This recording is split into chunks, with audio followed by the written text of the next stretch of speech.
magaalooyinka Soomaaliyeed intooda badan waxa ku nool dad qaba xanuunka dhimirka balse ma helaan goobo lagu xanaaneeyo warbixin arrintaas ku saabsan waxa noo diyaariyay wariyahayaga Maxamuud Soofaysane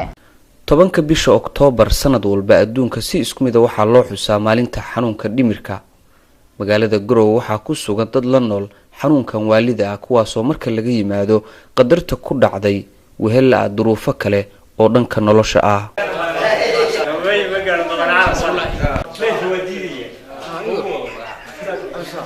halkani waa goob ay ku nool yihiin dadka qaba xanuunka dhimirka inta aan xaruntan la keenin waalida ka hor waxay ahaayeen dad la nool duruufo nololeed oo kala duwan balse qaar ka mid ah dadkan ayaa hadda waxa ay dareemayaan sida iyaguba ay sheegayaan caafimaadkoodu inuu yahay taam xawo qaylo weyne waa agaasimaha isbitaalka Nasrullah oo ay ku jiraan dadka qaba dhimirka haddaba maalintan iyo xanuunka dhimirka sababaha loola tacaalo ayay ka sheekaysay 10 bishii 2017 ayaa waxay tahay maalinta dadka dhimirka marka waxaan rabnaa inaan dadka caalamka kala qayb qaadano soo dhaweyntaas iyo xafladaas ay dadku u sameynayaan maalintaas dadka horta cudurkaani lama dhalanin maxaan ku iraahdaa mana aha cudur aan daawo lahayn oo aan daawadiisa la helin cudurkaani uu ka fudud yahay hargabka bini'aadamka ku dhaca dadku ma aysan fahamsana in sida uu cudurkan loo daaweyn karo fudud cudurkan dadkan waayadii hore ma uusan qabi jirin laakiin waxa keenay oo koosgareeyay hadda duruufaha adduunka ka jira iyo baahida iyo dhibaatada iyo shaqo la'aanta iyo qof kasta oo bini'aadam ah oo caafimaadkiisa qaba waa inuu xasuusnaadaa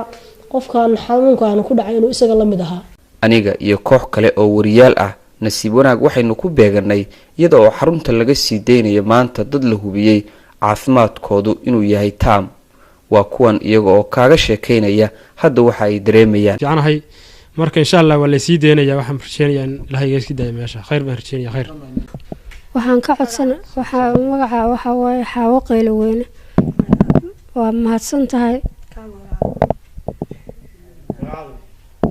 Faadimo Muuse Maxamed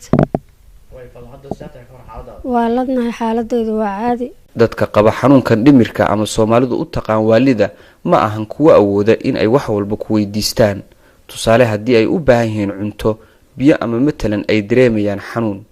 laakiin qof walba oo xanuunkan bedelkiis dareemaya caafimaad waa inuu ku fakiraa caawintan dadka jiran mar aan gudaha u galay maqsinka raashinka loogu sameeyo waxa ii muuqday digsi bislaanaya iyo maacuun kale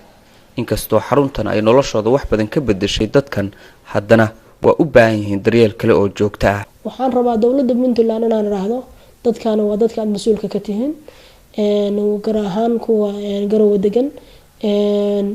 way jirtaa inay gacan yarna siin jireen laakiin gacanta laftigeedii baa iyadana timekeedii la laayahay qurba joogtu way caawin jirtay waagi hore laakiin hadda waxaan moodaa inay xogaa naga caajiseen